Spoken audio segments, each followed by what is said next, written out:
dalam doanya dimulai dengan Al-Asma'ul Husna. Sebelum sampai ke doa itu di Ali Imran ayat 38 sampai 39, buka dulu Quran surah 17 Al-Isra ayat 110. Ini perintah langsung dari Allah. Qulidullah awid'ur rahman ayyamma tad'u falahul asma'ul husna. Quran surah ke-7 ayat 180. Walillahil asma'ul husna fad'uhu biha. Fad'u biha.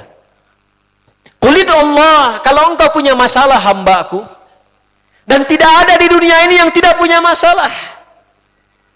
Quran surah kedua ayat 155. Wala nabluwannakum bisyai. Setiap yang hidup itu, aku pasti akan uji dengan masalah. Itu kata Allah. Jangan disimpan sampai di situ, teruskan. Bukan untuk membebani hambaku dengan masalah, tapi untuk menaikkan kualitas hidupnya sehingga menjadi lebih baik. Jadi ketika Allah titipkan masalah itu, bukan ingin membuat kita bermasalah. Tapi dengan masalah itu kita diuji supaya kualitas hidup kita menjadi lebih baik. Ini Anda yang kuliah di UPI di sini, ada ujian nggak? Ada. Untuk apa ujian itu diadakan? Supaya bisa melihat kualitas peningkatan ilmu Anda dari masuk sampai naik tingkat. Kalau nggak ada ujian, nggak kelihatan kualitasnya bertambah. Logikanya begitu. Dan tidak mungkin Allah menguji seorang hamba di luar batas kemampuannya. La yukallifullahu nafsan illa. Jadi nggak ada orang yang hidup yang tidak punya masalah. Karena rumusnya mengatakan hidup berbanding lurus dengan masalah. Yang hidup pasti punya masalah. Yang tidak ingin punya masalah, tidak ingin hidup. Karena orang yang tidak hidup, yang hilang masalahnya, selesai hidupnya. Baik. Siapa yang tidak ingin punya masalah?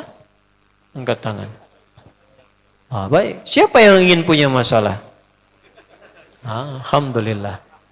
Baik. Yang lain, wallahu a'lam. Nah, kulit Allah kalau sedang diuji masalah, kan yang ngasih siapa? Yang nitipkan siapa? Yang punya solusinya siapa? Kalau Anda tahu yang punya solusinya Allah, kenapa curhatnya bukan kepada Allah? Kan sudah dicontohkan di Quran, kalau punya masalah curhatin ke Allah. Quran surah 12 ayat 86, sejak era Nabi Yakub, masalah di rumah tangga, anak bermasalah curhatnya pada siapa? Allah. Innama ashku bathi wa huzni ilallah. Aku tuh kalau punya masalah, sesedih apapun, curhatnya Allah. Bentangkan sajadahmu, curhatkan dalam sujudmu, tingkatkan takwamu. Wa may yattaqillaha yaj'al lahu makhraja. Quran surah 65 di akhir ayat yang kedua. Bentangkan sajadahmu, curhatkan, habiskan dalam sujudmu, keluarkan tangismu. Sehingga bebannya jadi ringan. Walaupun solusi belum datang, hatinya sudah tenang. Yang diperintahkan panjangkan sajadahmu, bukan panjangkan statusmu. Kita sudah tahu ayatnya, paham ketentuannya, tapi kenapa prakteknya ditumpahkan di Instagram, di Facebook, bikin vlog di YouTube, hanya untuk curhat saja. Dan ironinya dalam hal yang demikian, tahu yang menyelesaikan Allah. Sekarang tambah bonus, aminkan ya. Yang mengaminkan doa ini mudah-mudahan dihilangkan masalahnya. Puguma mana yang nanti bermasalah kayaknya di dia. Itu gimana? Kumaha tuh ya teh? Paham? Curhatkan sama Allah. Nah, bagaimana mintanya? Sebut namanya ya Allah. Awidur Rahman.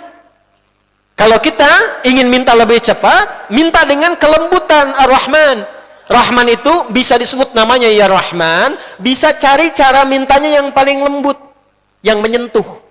Allah senang dengan kalimat yang menyentuh. Misal ya. Kembali ke Nabi Zakaria tadi. Quran surah 3 ayat 38. Hunalika da'a Zakaria rabbah qala rabbi habli min ladunka dzurriyyatan thayyibah innaka sami'ud du'a. Ya Allah, hamba-hambamu itu telah menghukumi aku dan istriku tak akan mungkin punya keturunan. Sedangkan engkau yang maha pemberi tanpa punya batasan. Mereka mengatakan istriku punya keterbatasan. Maka aku memohon kepadamu yang pemberianmu tak ada batasan. Mohon ya Allah, anugerahkan keturunan dari sisimu saja ketika mereka mengatakan tidak mungkin itu punya. Sungguh engkau yang maha mendengar doaku ya Allah. Perhatikan, kalau kepada yang maha mendengar saja tidak terkabulkan, mohon tunjukkan kepadaku saat ini dengan cara apa lagi dan kepada siapa lagi aku mesti memohon. Itu dalam banget. Ya Allah, engkau perintahkan aku berikhtiar mencari kerja, aku lakukan. Engkau perintahkan mengeluarkan keringatku dengan cara yang halal, aku kerjakan ya Allah. Engkau perintahkan aku jauhi yang engkau larang, aku lakukan ya Allah. Sekarang aku telah berikhtiar dari sejak keluar, aku telah menunaikan sholat subuh seperti yang engkau maha mengetahuinya.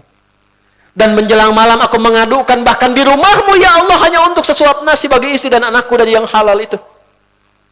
Aku telah melakukan apa yang engkau perintahkan, aku hanya memohon apa yang telah engkau janjikan. Kalau dengan semua ikhtiar yang aku kerjakan sampai detik aku bersujud di hadapanmu di rumahmu ini belum kau kabulkan, mohon tunjukkan kepadaku di malam ini ya Allah, dengan cara apa lagi mesti aku memohon kepadamu. Minta. Pernah enggak begitu mintanya?